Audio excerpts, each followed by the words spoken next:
हाँ तो नमस्कार दोस्तों, कैसे हैं आप सभी लोग। उम्मीद करता हूँ आप लोग बहुत ही बढ़िया होंगे और अच्छी तरह से आप अपने बोर्ड की तैयारी में लगे होंगे। तो प्यारे दोस्तों, जितने बच्चे राजस्थान बोर्ड के क्लास 10वीं में हैं और 12 मार्च को हिंदी का पेपर देने जा रहे हैं, तो बच्चों एक बार यह में हॉल में जाने से पहले एक बार शुरू से आपको अंत तक देख के जाना है, क्योंकि जो आपका प्रश्न पत्र है वो आपका ओरिजिनल प्रश्न पत्र जो है वायरल हो चुका है। जैसा कि मेरे पास ओरिजिनल प्रश्न पत्र है। अब इसको पहचानने का नियम किस तरह से पहचानेंगे, कैसे कि ओरिजिनल प्रश्न पत्र है, तो आपको कल के एग्जाम में राइट साइड में आपको एक क्यूआर कोड दिया जाएगा जो कि आपके फ्रंट ऑफ आपके क्वेश्चन पेपर में होंगे। उसके बाद आपको एक बुकलेट नंबर दिया जाएगा जो कि सीरियल नंबर जो रहेगा। उसके बाद ये आपका कोड होने वाला है S01 और हिंदी का पेपर होने वाला है। माध्यमिक परीक्षा 2025 सेकेंडरी एग्जामिनेशन 2025 हिंदी का पेपर होगा। समय 3 घंटा 15 मिनट दिए जाएंगे और पूर्णांक जो रहते हैं जैसा कि सभी विषयों की तरह 80 मार्क्स के रहेंगे। ऊपर में आपको रोल नंबर भरने होते हैं और नंबर ऑफ क्वेश्चन 20 रहेंगे। उसके बाद प्रिंटेड पेज जो रहेंगे 11 रहेंगे। ये आपका पहचानने का एक तरीका होगा कि आप अपना क्वेश्चन को पहचान सकते हैं, जो कि आपके कल के एग्जाम में पूछे जाएंगे। और चलिए, जितने भी प्रश्न पूछे जाएंगे उन सभी प्रश्नों को हम लोग क्या करेंगे, एक एक करके सॉल्यूशन करेंगे। तो एग्जाम में हॉल में जाने से पहले आपको सभी प्रश्नों को पढ़ के जाना है। याद कर सकते हो, रट सकते हो, या फिर जो भी करना है कर सकते हो, बट कोशिश कीजिएगा कि सभी प्रश्नों को पढ़ के जाना है। ठीक है, देखते हैं फर्स्ट क्वेश्चन आपके कल के एग्जाम में क्या होने वाले हैं, जिसमें कि ऑब्जेक्टिव में 15 क्वेश्चन प्लस रहने वाले थे। ठीक है, 15 क्वेश्चन रहने वाले हैं ऑब्जेक्टिव में। तो निम्नलिखित वस्तुनिष्ठ प्रश्नों के उत्तर अपनी उत्तर पुस्तिका में लिखना है। फर्स्ट क्वेश्चन है कि भाववाचक संज्ञा पूछी जा रही है। तो भाववाचक संज्ञा यानी कि मन की भावना, यानी कि आपका हो जाएगा अच्छाई बुराई, जिसको हम देख नहीं सकते हैं, सिर्फ महसूस कर सकते हैं। शत्रुता को हम देख नहीं सकते, महसूस कर सकते हैं। वीर, मनुष्य, गुरु, ये सब क्या है, हमारे दूसरे नाउन हो जाते हैं। और जो ये आपका भाववाचक एब्स्ट्रैक्ट नाउन हो जाएंगे। राइट आंसर आपका ए हो जाएगा, शत्रुता। ठीक है, वीर यहाँ पे हो जाएंगे आपके जातिवाचक, मनुष्य आपके जातिवाचक, गुरु हमारे हो जाएंगे जातिवाचक। ठीक है, अगला प्रश्न को बच्चों देख के जाना है। इन प्रत्यय अगर पूछा जाए तो माननी, निन्नी हो गया, चिंतन इन हो गया। ठीक है, चिंतन तन प्रत्यय हो गया। लोहारिन में इन प्रत्यय है और सुहावन में वन प्रत्यय है।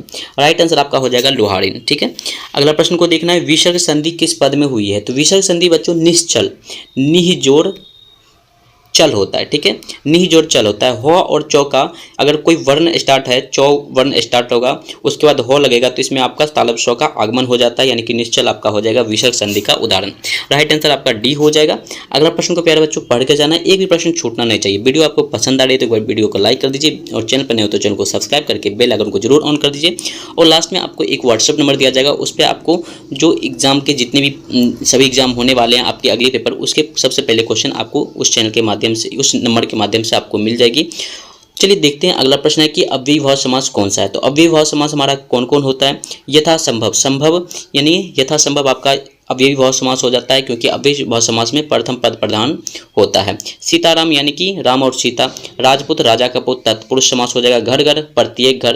राइट आंसर आपका यहाँ पे सी हो जाएगा। ठीक है, अगला प्रश्न को देखना है। 5वां नंबर, मूर्ति पर चश्मा बदलने का काम कैप्टन करता था। राइट आंसर आपका 5 का ए नंबर ऑप्शन यहाँ पे सही उत्तर हो जाएगा। और बच्चों वीडियो जो है कभी भी डिलीट हो सकती है, तो वीडियो को अपने दोस्तों के साथ शेयर कर दीजिए जितना हो सके, और चैनल पर नहीं हो तो चैनल को सब्सक्राइब जरूर कर देना है।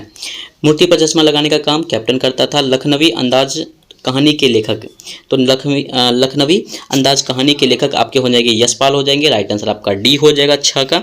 7 नंबर प्रश्न को देखते हैं। लेखिका को कैसा जीवन पसंद नहीं था। तो इसका राइट आंसर आपका 7 का क्या हो जाएगा। तो लेखिका को एक महानगरीय प्लेटलस में रहना पसंद नहीं था। राइट आंसर आपका डी हो जाएगा।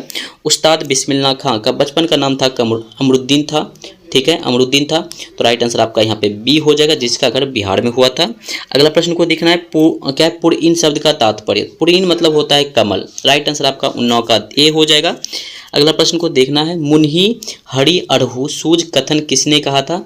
तो विश्वामित्र ने कहे थे। राइट आंसर आपका 9 का सी नंबर ऑप्शन यहाँ पे सही उत्तर हो जाएगा। अगला प्रश्न को देखना है। कवि ने प्रिया के गालों में लालिमा की तुलना किसके साथ की है। तो राइट आंसर आपका 9 का क्या हो जाएगा। तो उषाकालीन लालिमा के साथ किया है। राइट आंसर आपका ए हो जाएगा 9 का। अगला प्रश्न को देख के जाना है। नागार्जुन का मूल नाम। नागार्जुन का मूल नाम क्या था। तो नागार्जुन का मूल नाम था वैद्यनाथ मिश्र था। राइट आंसर आपका बी हो जाएगा। 13 नंबर प्रश्न को देखते हैं। माता का आंचल कृति के रचनाकार। तो माता के आंचल कृति के रचनाकार हो जाएंगे शिव पूजन सहाय हो जाएंगे। राइट आंसर आपका 13 का ए हो जाएगा। अगला प्रश्न को देखना है 14 नंबर।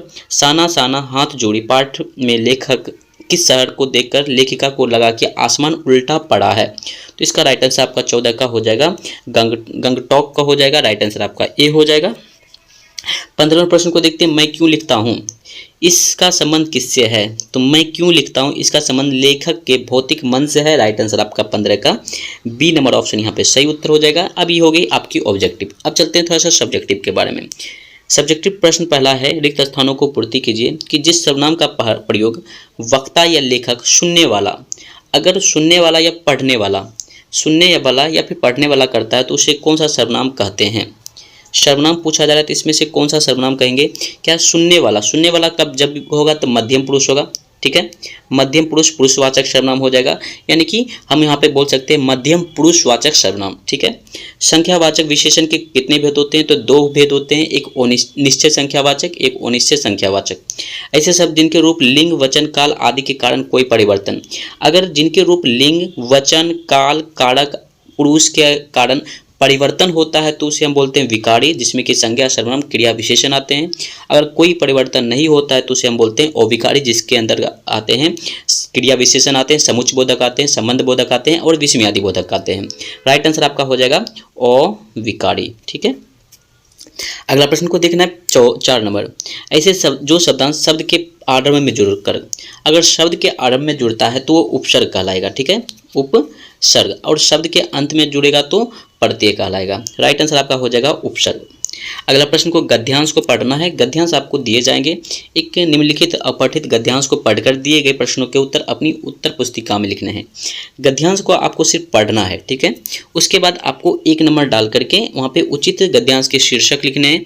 अब इसमें से देखा जाएगा कि उचित गद्यांश के शीर्षक आपके कौन से हो जाएंगे। तो जिसके जीवन में अधिक दुख होते हैं वह उतना ही सबल सुख और सुख की यात्रा पर निकलता है, यानी कि शीर्षक का नाम है सुख और दुख है, ठीक है। एक तो पता चल गया सुख और दुख। उसके बाद है मानव जीवन में दुखों का आगमन का परिणाम क्या होता है। इसी प्रकार से आपको क्या करना है, 2 नंबर का आंसर लिखना है। गद्यांश को बिल्कुल भी नहीं उतारना एग्जाम में। अगला प्रश्न को देखते हैं, मौसम की विषमता से क्या व्यापार्य है। 4वां नंबर प्रश्न है, व्यक्ति के जीवन में सुख दुख का अनिवार्यता से क्या होता है। और 5वां नंबर प्रश्न है, व्यक्ति और समाज के विकास के लिए किसका होना अनिवार्य है। फिर अगला प्रश्न को जानते हैं, क्या है, पद्यांश दिया गया है। एक सुख की अनुभूति के लिए क्या आवश्यक है, ये भी प्रश्न है। 4वां नंबर प्रश्न आपका है कि और पद्यांश को फिर आपको पढ़ना है और पद्यांश के बाद सिर्फ पढ़ करके 1 नंबर डाल करके यहाँ पे आंसर लिखना है, ठीक है। कवि अपना व्यक्तित्व किससे निमित्त हुआ बताता है। कवि ने हिंदी को किसकी भाषा में बताया है। मैकॉल किस भाषा के समर्थक थे। उसके बाद मैकॉले पर भारतेंदु का अमर विजय से क्या तात्पर्य है। हिंदी किसकी अकथ कहानी है। फिर उसके बाद आपको क्या दिए जाएंगे, 14 नंबर का 1 मार्क्स का रहेगा। 40 शब्दों में आपको आंसर लिखना है, जो कि सभी प्रश्नों के उत्तर देने अनिवार्य हैं। 5, 6, 7, 8। बिस्मिल्लाह खां काशी छोड़कर क्यों नहीं जाना चाहते थे, क्योंकि उसकी जो पूरा जो वाद्य यंत्र था जिसमें कि वो शहनाई से प्रचलित थे, तो इसलिए वो काशी छोड़कर नहीं जाना चाहते थे।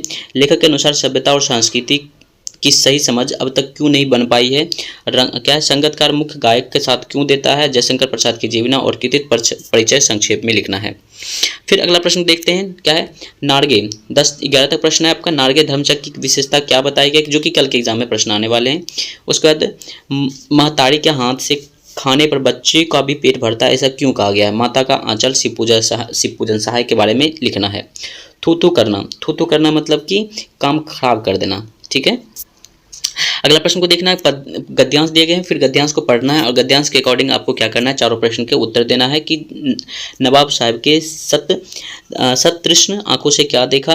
नवाब साहब ने सतृष्ण आंखों से क्या देखा। नवाब साहब की पलक के क्यों मूंद हो गई। नवाब साहब ने खीर की फांकों को खीर से बाहर क्यों फेंक दिया। खीर से बाहर क्यों फेंक दिया। नवाब साहब को किस बात पर गर्व था। उसके बाद फिर अथवा में भी दिया गया है कि गद्यांश आप या तो वो उसका जवाब देना है या फिर इसका, किन्हीं एक का जवाब सिर्फ आपको देना है।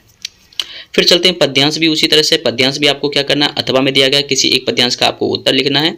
उसके बाद फिर 14वां प्रश्न आपका है कि लगभग 50 से 60 शब्दों में एक क्या करना है, हवलदार साहब यानी कि जो कैप्टन के बारे में आपको देशभक्ति के प्रति क्या है नमस्तक क्यों थे, तो इसके बारे में आपको 50 से 60 शब्दों में आंसर लिखना है। या फिर अथवा में लिख सकते हैं, गुणों के भग्नावशेष के दो थे पिता से लेखिका का क्या तात्पर्य है। फिर अथवा में फिर आपका 15 का अथवा भी लिखना है या फिर आप 15 का आंसर लिख सकते हो, दोनों में से किसी का भी आपको आंसर लिखना है। देन आते हैं 16 नंबर प्रश्न में भी अथवा एक दिया गया है कि यह दंतुरीन मुस्कान कविता में कवि ने क्या संदेश दिया, और अथवा में है बाल गोविंद बहादुर को साधु क्यों कहा गया। फिर 17 नंबर में भी अथवा दिया गया है एक कि दोनों में से किसी एक प्रश्न का उत्तर लिखना है आपको। फिर आ जाते हैं कि किसी एक विषय पर 300 शब्दों में निबंध लिखना है। बच्चों उम्मीद करता हूँ ये आपको इसमें जो आपको लिखना है एक सुरक्षित यातायात पे आप निबंध लिखना बहुत ही आसान होगा। तो आप क्या कीजिएगा, सुरक्षित यातायात पे अपना एक प्रस्तावना, यातायात सुरक्षा का महत्व और यातायात के सामान्य नियम। उसके बाद फिर चलते हैं 19 नंबर। एक क्या करना है, आपको एक पत्र लिखना है, औपचारिक पत्र लिखना है। औपचारिक पत्र को लिखने के बाद फिर आपका 19 नंबर प्रश्न हो जाएगा। और एक लास्ट लिखना है, पर्यावरण के प्रति जागरूक बढ़ाने के लिए लगभग 50 शब्दों में एक क्या करना है, विज्ञापन तैयार, प्रोजेक्ट तैयार करना है। इतना करने के बाद आपका टोटल हो जाएगा, प्रश्न का आंसर खत्म हो जाएगा। और इतना ही प्रश्न आपके कल के एग्जाम में भी आने वाले हैं। तो उम्मीद करता हूँ ये वीडियो आपको पसंद आई होगी, और पसंद आई तो एक बार वीडियो को लाइक कर दीजिए। चैनल पर नए हो तो चैनल को सब्सक्राइब करके बेल आइकन को जरूर ऑन कर देना है। मिलते हैं प्यारे बच्चों नेक्स्ट वीडियो को लेकर, तब तक के लिए जय हिंद, जय भारत, अपना ख्याल रखिए।